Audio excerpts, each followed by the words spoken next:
Continuamos, mis queridos amigos, continuamos con todos ustedes. Ya tenemos un invitado muy especial a esta hora del día. Voy a hacer hacer poco ligera la entrevista, porque él fue a comprar una grifería en estos días y el señor de la grifería le dijo: estos grifos les van a durar 30 años. Entonces Caleca dice que se miró con Cacaíto, que es su esposa, y él dijo: cosas de viejo. Bueno, yo le digo a Andrés Caleca que un señor estaba sembrando, anciano, estaba sembrando matas de coco, y el niño, su nieto, estaba a su lado, y el niño le dijo: abuelo, ¿cuándo hay cocos de esas matas? Dentro de 10 años. Y dentro de 10 años no vas a estar tú. Y el abuelo le respondió: yo no, pero tú sí. Andrés Caleca, ¿cómo estás? Un fuerte abrazo, nuestro respeto a un referente moral de este país. Se ha convertido en un referente moral, tiene nuestro respeto. ¿Cómo ves las cosas, Andrés? Mi querido Andrés Caleca. Bueno, Juan Carlos, un placer estar contigo de nuevo, con toda tu audiencia, con la gente del Zulia, de tanto afecto para mí, tanta gente por allá a la que quiero y que me quieren.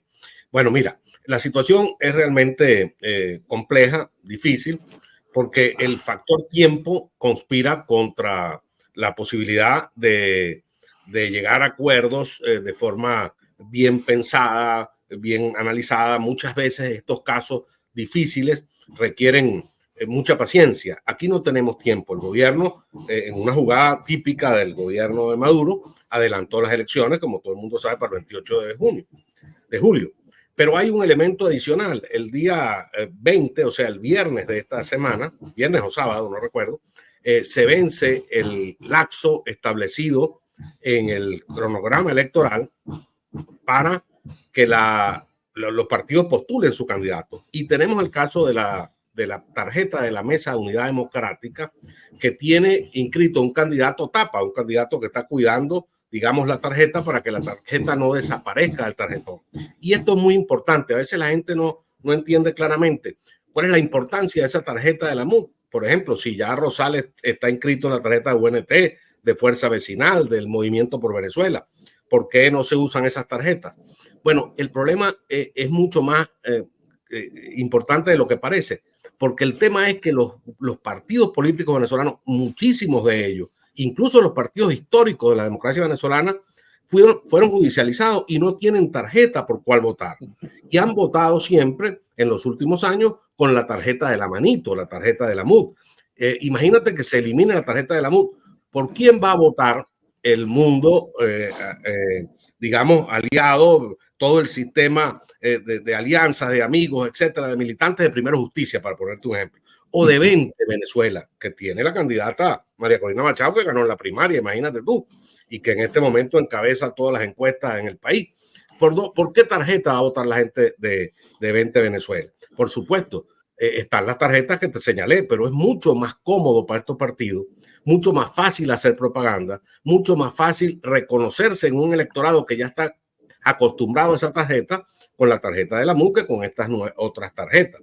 En el caso de la tarjeta de UNT es mucho más conocida, pero imagínate, la del MPB es muy reciente, perdón, muy poco conocida, y la de Fuerza Vecinal es muy reciente. En fin, sería imprescindible, a mi juicio, es necesario que la plataforma unitaria 20 Venezuela lleguen a un acuerdo en el transcurso de esta semana, es decir, teniendo como plazo el día 20, eso es ya, para definir si definitivamente el candidato unitario es Manuel Rosales, quien está inscrito, o si hay que sustituir a Manuel Rosales por otro. Manuel ha dicho claramente en todos los foros donde ha ido, en todas las declaraciones que ha dado: si yo no soy el candidato unitario, punto, me retiro mi candidatura, busquemos uno, ahí está mi tarjeta, ¿entiendes? Pero bueno, estarían también las otras tarjetas. Bueno, lo cierto es que estamos en la recta final de esa decisión. Es muy importante que la tomemos. Se están haciendo gestiones, según tengo entendido. Yo he pedido, Juan Carlos, en los últimos días, que la dirigencia política apague los micrófonos.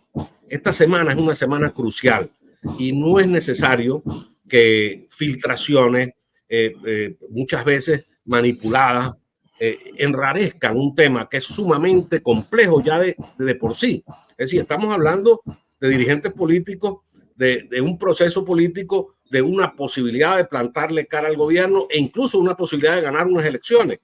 Te podrás imaginar la dificultad que eso supone, además en un contexto de un país que se está deshaciendo. Muchas veces se nos olvida. Mira, en estos días alguien en Twitter, ahora X, pues, decía, recordaba una frase de Betancur en un momento en que discutían internamente en el partido y se estaban tirando a matar unos y otros y tal y qué sé yo. Y Betancur en un momento determinado dijo, bueno, señores, ya nos dijimos lo que nos íbamos a decir. ¿Cuándo vamos a asumir los temas concernientes a la República? Y ese es el problema. ¿Cuándo nosotros vamos a salir a confrontar al gobierno en unas elecciones? ¿Cuándo vamos a salir a organizar el proceso electoral? ¿Cuándo vamos a salir a hacer campaña? Rosales está inscrito, pero no está en campaña. Es una situación sumamente grave que requiere de mucha madurez política, de mucha fineza política, de mucha seriedad y resolver esto cuanto antes. Sí, yo diría, voy a utilizar una palabra que es compleja para un periodista, pero también soy elector, soy ciudadano. Es lastimoso que lo que aparenta en este momento en las redes sociales y en los medios de comunicación es que no se hablan o tienen muchas dificultades para reunirse, para llegar a un acuerdo. Y eso realmente no es propio de dirigentes políticos maduros, que saben además que en sus manos está el destino no de ellos ni de su familia, de 30 millones de personas, de un gentío. Esto es demasiado importante como para caer en estas cosas que no deberían estar ocurriendo. Andrés, te escuchamos. Sí, el infantilismo, ¿no? El infantilismo, que es un mal que aqueja a los políticos independientemente de su signo, muchas veces, ¿no? No situarse en la responsabilidad histórica. Es decir, mira, esto se discute en las ciencias sociales, en la politología, etc., desde hace años. Max Weber, que es un pensador del siglo pasado, decía claramente, diferenciaba entre lo que llamaba la moral de la convicción y la moral de la responsabilidad. Y cuando hablaba de la moral de la responsabilidad se refería a la responsabilidad que tiene el político con los demás. Mira, tú hablaste de todo lo que ocurre para 30 millones de venezolanos, pero es que el tema venezolano afecta a todo el continente, porque la diáspora venezolana está afectando a los Estados Unidos, a Centroamérica, a México, a Colombia. Pero es un problema global que nosotros tenemos en la mano. Algunas cosas podremos resolver, otras no, porque, por ejemplo, fíjate, hay un impasse entre el gobierno venezolano y los países del mundo occidental, de Estados Unidos, etcétera. Bueno, eso no lo podemos resolver nosotros ahorita, pero tenemos que ganar las elecciones. Nosotros tenemos que ganar las elecciones, estamos obligados a ganar las elecciones. En este momento se impone la moral de la responsabilidad que cada uno de nosotros tiene con el país, que nos supera a nuestros propios intereses particulares, porque es obvio, en política, la política es la lucha por la conquista del poder del Estado. Esto no es un tema de carmelitas descalzas ni de ONG. Este es un tema duro, difícil, que muchas veces llega, como se sabe, a guerras y violencia, etcétera. Bueno, aquí no estamos hablando con angelitos de la caridad, con angelitos del cielo. Estamos hablando con humanos que tienen ambiciones, que tienen intereses, que representan distintas visiones, pero frente a la magnitud de la tragedia del país, frente a la magnitud del desastre que está viviendo Venezuela, todo eso hay que dejarlo de lado, teniendo claro una estrategia que tiene dos vertientes, unidad y voto, porque es imprescindible que se cumplan esas dos vertientes para poder producir un cambio en el país. Bueno, nadie nos perdonaría, ni la historia, ni nuestros hijos, ni nuestros nietos, que nosotros no fuéramos capaces de aprovechar esta oportunidad. Aprovechando esta oportunidad nos derrotan, ese es otro tema, te derrotan peleando, pero no que te derroten por forfeit, ¿tú me entiendes? O te derroten por contradicciones y peleas entre el capitán, el dueño del equipo y el entrenador. Es más penoso aún, Andrés. Insólito.